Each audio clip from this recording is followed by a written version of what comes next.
It's too much money here. I mean, nobody should be hitting lotto for 36 million and we got people starving in the streets.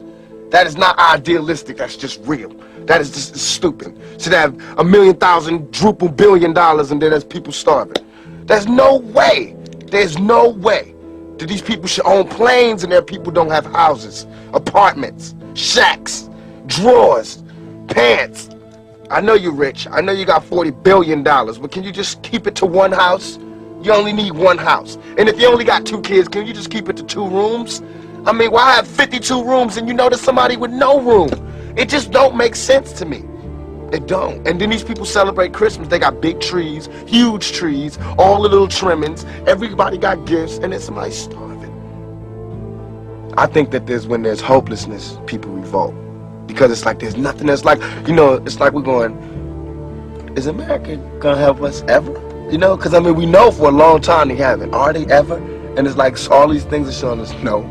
And you know there's somebody going, no, they're not gonna help you. No, they're not gonna help you. And then of course, we seeing, no, they're not helping us. All BS aside, it all comes down to we gotta survive. I mean, even warriors put their spears down on Sundays. We got to survive here in this country. Because I'm not going back to Africa. We gotta survive here. For us to survive here, white folks, black folks, Korean folks, Mexican folks, Puerto Ricans, we gotta understand each other. We gotta take a bigger chance. And when I say Americans, people think I'm talking about Uncle Sam. I mean like actually Uncle Sam with the gray hair and the flag. I mean you, the guy, you know, you, the mechanic, wherever, you. I mean, you need to do something.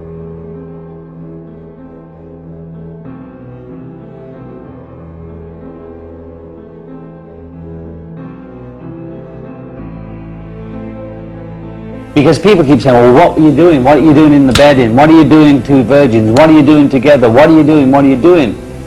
That's where we first came out with, all we're saying is give peace a chance. Literally came out of my mouth as a spoken word to a reporter. After being asked millions and millions of times, what are you doing? Well, all I'm saying is give peace a chance. Not that I have the answer or I've got a new format for society, because I don't, and show me the plan before we knock all the buildings down, you know. But give peace a chance imagine is the same thing. You hit it right in the head. It's just imagine if there were no countries. Not no places where we each had our little spot.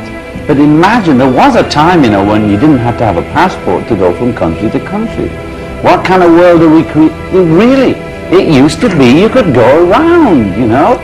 What is this game that you can't get, that somehow this is America and then just across the field is Canada, and that you have to have all kinds of papers and pictures and stamps and passports and, you know, I mean, when you think about it, it's insane. It's insane carving up the world into little patches like that. We're all different. What we were doing, we were early pioneers of that movement, which is to project a future which we can have, goals which we can reach, right? People project their own future. So what we wanted to do was say, let's imagine a nice future. She's right, which we were doing then, which is projecting the future in a positive way. Now people will say, no, you're naive, you're dumb, you're stupid. Okay, it might have hurt us on a personal level to be called names, but what we were doing, you can call it magic, meditation, projection of goal. I don't think politics is the only answer. I think this idea that we elect these leaders and then expect them to do miracles for us.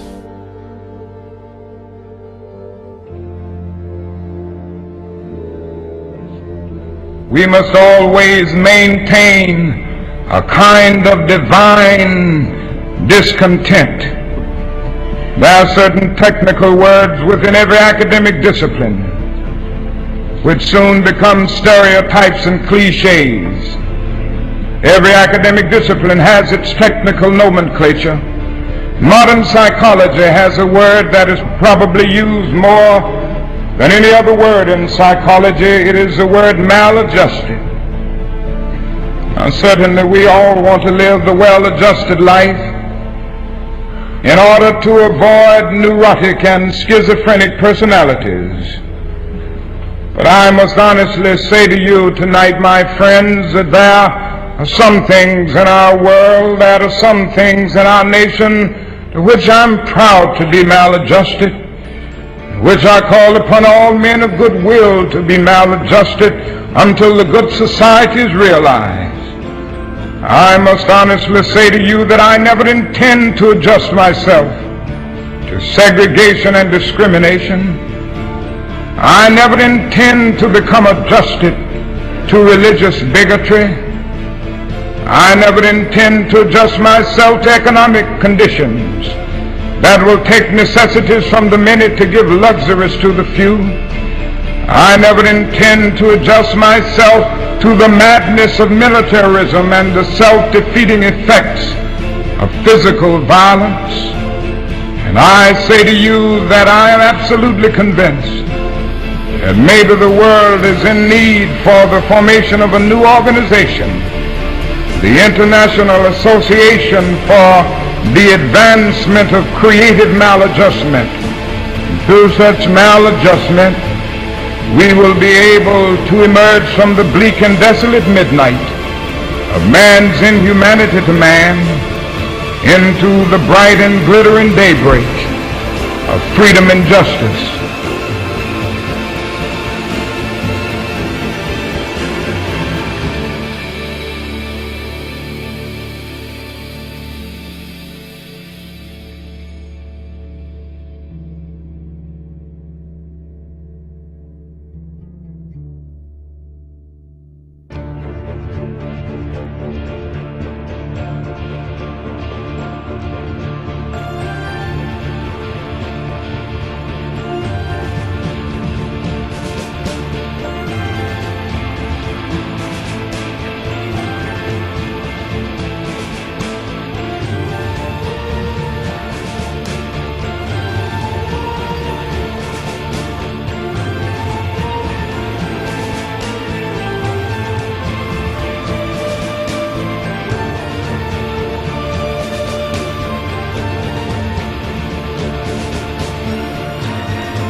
This shit's got to go.